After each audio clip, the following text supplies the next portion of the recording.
Hello everyone, welcome to basics of maths. आज का हमारा क्वेश्चन है if a raise to the power b cube plus b is equal to 16th root of 32 and a raise to the power b is equal to 4th root of 2, then find the value of a and b। आइए इसे solve करते हैं। यहाँ सबसे पहले हम इस equation को सॉल्व करेंगे। तो हमें इक्वेशन दी गई है a raise to the power b cube plus b is equal to 16th root of 32। अब इसे हम कैसे लिख सकते हैं? Now a raise to the power b into b square plus 1 is equal to 32 raise to the power 1/16। हम यहाँ पे 16th रूट को 1/16 लिख सकते हैं और यहाँ हमने इन दोनों टर्म्स में से b कॉमन ले लिया। अब हम इसे कैसे लिख सकते हैं? a raise to the power b into b square plus 1 is equal to 32 को हम 2 रेज टू द पावर 5 की टर्म्स में लिख सकते हैं और इसकी पावर होगी 1/16।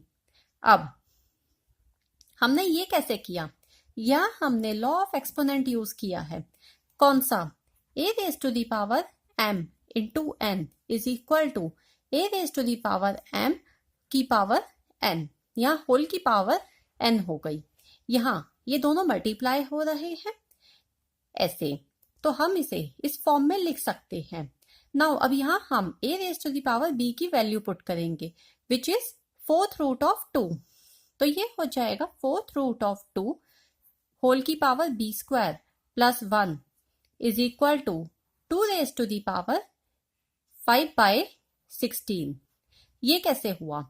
यहाँ हमने यही वाला लॉ ऑफ एक्सपोनेंट यूज किया है।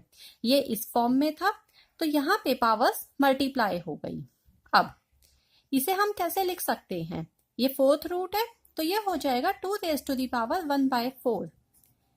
यहाँ होल की power b square plus 1 is equal to 2 raise to the power 5/16। यहाँ पे अब हम क्या करेंगे? हम फिर से यही वाला लॉ यूज करेंगे और हमें मिलेगा 2 raise to the power b square plus 1 divided by 4 is equal to 2 raise to the power 5/16। यहाँ पे हमने ये वाला लॉ यूज किया है तो हमें मिला b square plus 1 divided by 4। अब ये देखिए यहाँ पे हमारे बेस सेम है तो हम एक्सपोनेंट्स को कंपेयर करेंगे। तो comparing exponents on both sides we get b square plus 1/4 is equal to 5/16। और इसे हम कैसे कर सकते हैं सॉल्व?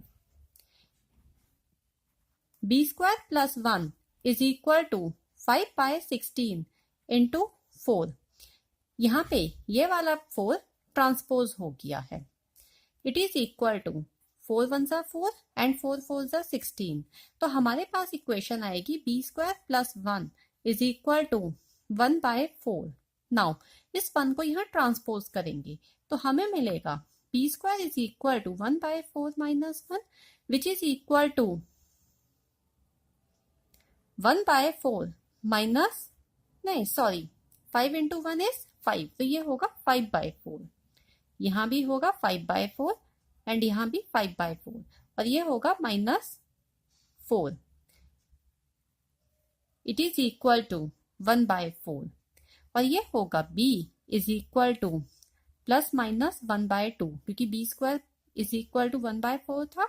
अब हमें इसमें a की वैल्यू भी फाइंड करनी है।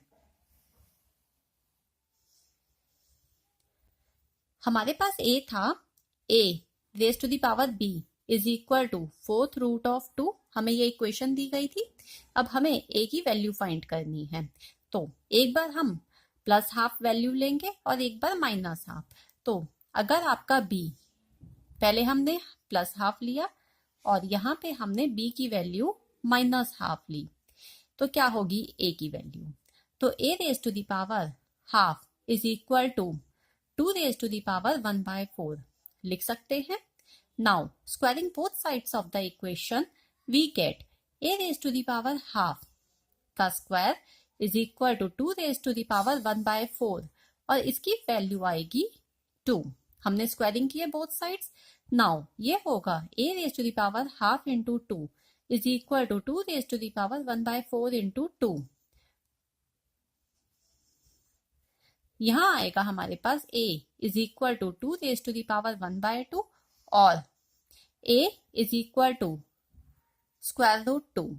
और अब यहां पे देखते हैं a raise to the power -12 is equal to 2 raise to the power 1/4। Now अगर आपके पास a की पावर -12 है तो वो हो जाएगा 1/a की power half is equal to 2 raise to the power 1/4। इसमें हमने लॉ ऑफ एक्सपोनेंट यूज किया है। कौन सा? अगर a की पावर -m है तो वो हो जाएगा 1/a raise to the power m। Now squaring both sides of the equation we get 1/a की पावर हाफ पूरे का हमने स्क्वायर किया is equal to 2 raise to the power 1/4 into 2 और ये होगा 1/a हाफ इंटू यहाँ 2 आ जाएगा which is equal to 2 raise to the power 1/4 into 2। 2 से ये 4 कटेगा और आएगा 2 तो ये हो जाएगा 1/a is equal to 2 raise to the power 1/2 और 1/a is equal to square root 2 और a इज इक्वल टू 1/√2।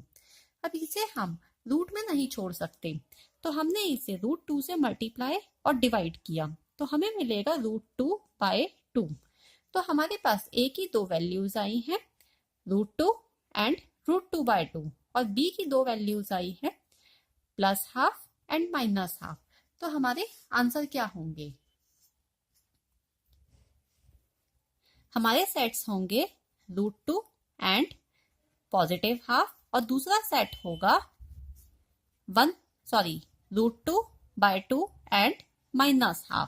तो ये हमारे दो सेट्स है a और b के वैल्यूज के। अगर आपको ये वीडियो अच्छी लगी हो तो वीडियो को लाइक और चैनल को सब्सक्राइब कर दीजिए। Thank you.